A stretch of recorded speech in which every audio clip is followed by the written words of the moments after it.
Hi guys, it's Paula and I hope you are doing well. This video is going to be called 3 Spring Looks Using 3 Fall Palettes.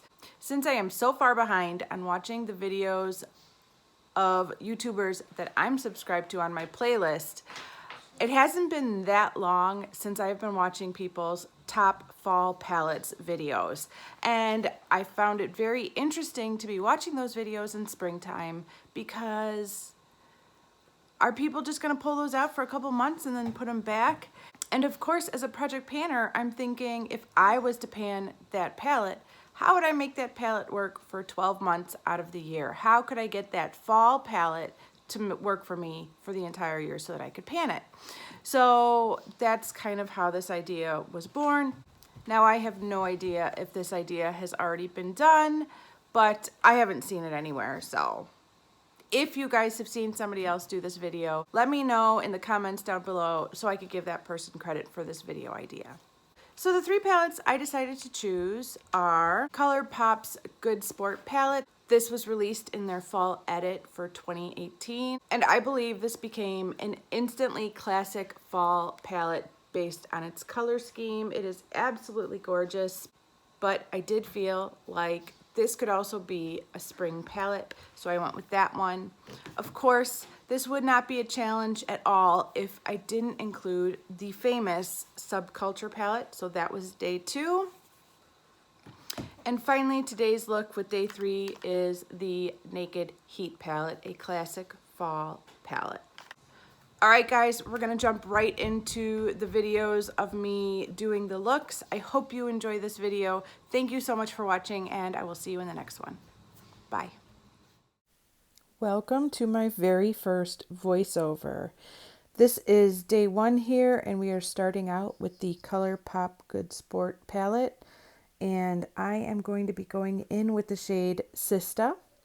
It is a gorgeous purple, kind of a fuchsia color. And I am going to be applying this all over my eyelid. While I am doing that, I would love to invite any of you that have YouTube channels of your own or Instagram accounts of your own to join in with me on this challenge. I am challenging you to choose either one of these palettes or one of your favorite fall palettes and create a spring look with it. I will make some sort of hashtag and list it down below, and you can tag me in your posts so I can see it, because I think this was a really fun challenge, and I would love to see some of you guys give us your spin on a spring look using a fall palette.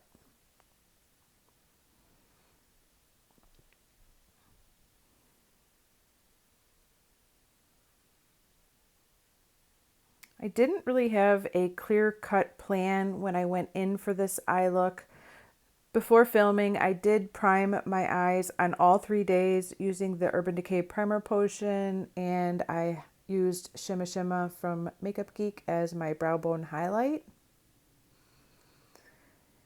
And as I started doing this look, I was hoping that the purple would be blending out very nicely and fading into nothingness as we went up, but I actually had a little bit of trouble blending it, as you might have noticed. So I ended up going in with my blush right there from my Pan That palette last year and using that as a transition shade just to keep it really spring-like. All of the transition shades in the Good Sport palette are warm tones of orangey shades, and I just thought that would make it look too fall-y, fall vibes, fallish, too fallish. So the blush was the perfect transition shade. Now I'm going in with Ebb. Not gonna lie, that's the reason I bought the whole palette, was for that one shadow. And I am applying that to my lower lash line. And it is doing everything I hoped it would. It is absolutely gorgeous. It pops, it shimmers, it applies smoothly. I want to use it again tomorrow. All right, we're going to go in with that one. I think it's called Wild Out, and I'm just going to apply that as an inner corner highlight using my pinky finger.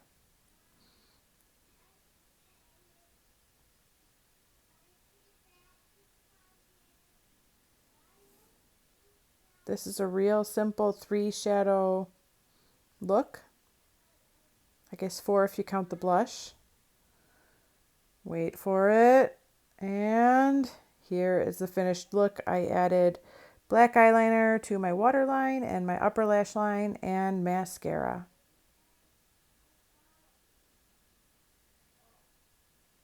All right, we're back with day 2, and yep, I'm using the Subculture palette. This was the one day that I had a very specific look planned out, and I'm starting out with this itty bitty pencil brush from Makeup Geek. It is one of the smallest makeup brushes that I own, and it is perfect for dealing with these super pigmented deep eyeshadow shades that can get out of hand real fast. I highly recommend pairing this brush with that palette. I went in with the shade Access, and I'm just kind of drawing out the outer V, kind of creating a wing look with the eyeshadow. And I'm going to fill in the whole outer third of my eyelid, trying really hard not to let that get too high. This look is heavily inspired by Samantha Ravndal and her review of this palette when it first came out. If you have not seen that video, I'm going to link it down below. It is not only a really good video, but I think it's one of Samantha's best videos that she's ever done. It was funny and informative, and she created 3 separate eye looks using the palette. It was a really, really good video. I watched it again the other night before filming this video, and I loved it all over again. It's a really good video. And ironically, I am using the outer V brush from Makeup Geek to apply Roxy to my inner V. Is there such a thing as an inner V? I'm not sure. I might have just made that up, but you know what I mean. I'm going to apply that to the inner third of my eyelid, leaving a blank space right in the center. And then I'm going to take Roxy kind of in the transition area all the way out above Access.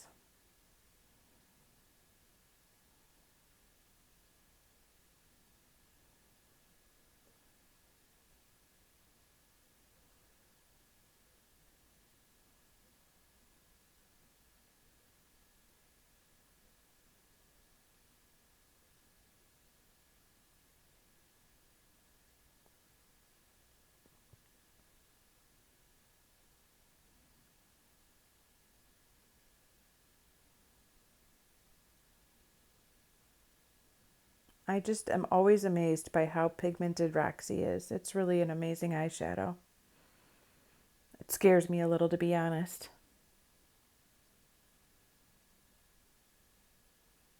Look at that. Pretty symmetrical. Good job, girl. Okay, I am going to go in with Cube using my finger to apply it right in that blank space in the center of my eyelid. I kind of debated between Cube and Electric for a few minutes, but I ended up going with Cube. And I don't know if you can tell how vigorously I'm rubbing in that pan, but I feel like it has dried a bit since I first bought that palette. I remember that eyeshadow along with Electric having an almost spongy, creamy consistency, and it definitely no longer has that consistency. Whatever ingredients were in it that made it feel like that have clearly dried a bit. I still feel like the eyeshadow performed fairly well in the end, but I really had to put in a little pressure to pick up the amount of product that I wanted. As I'm watching this in recording, I feel like I somehow created the Irish flag, which was not my intention, but I think this eye look is for all of you Irish people out there.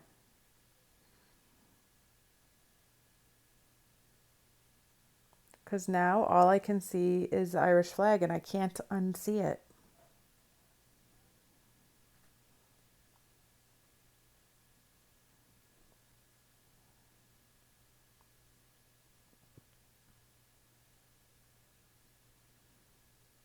I really like the way those three colors blended together on my eyelid. All right, let's do that lower lash line. Going in with Access for the outer half.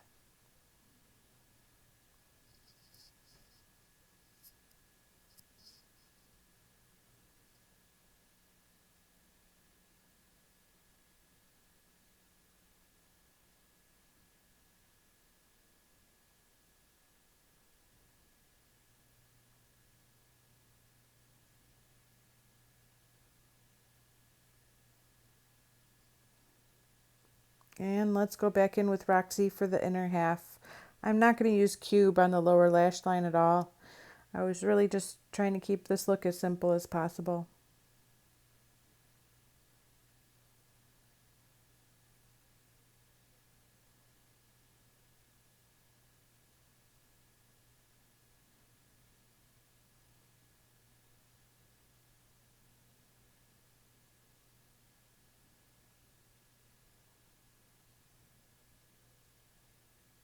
Wait for it. There's the finished look with mascara and eyeliner.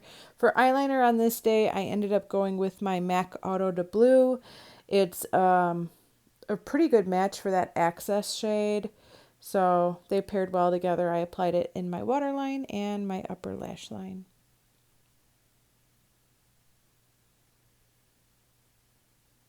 All right, we're already on day 3, and for this look, I ended up using the Naked Heat palette. This was probably the most challenging palette to work with as far as creating a spring look. It's easy to go fall with this palette.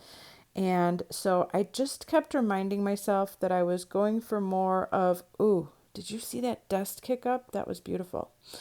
I just kept reminding myself that I was going more for peaches than pumpkins. And I stayed on the lighter half of the palette to do that. I mixed the two matte shades right there. I think one of them's called He Devil. What's the other one called? I can't remember. But the lighter matte shade and the more orangey matte shade in an attempt to create a peach shade between the two of them. And I'm blending that into my crease and the outer third of my eyelid.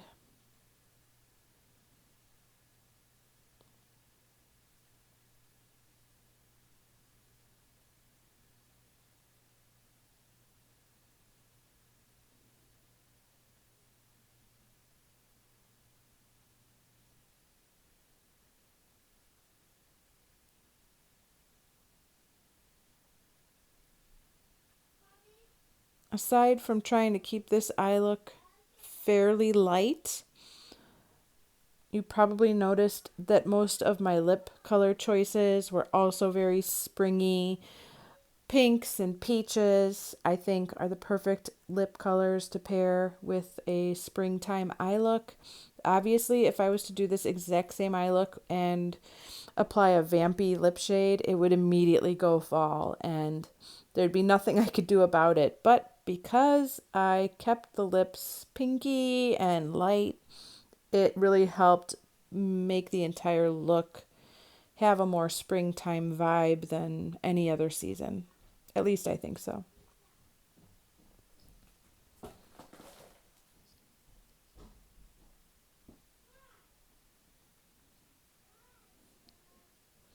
I'm just applying those same two matte shades on my lower lash line.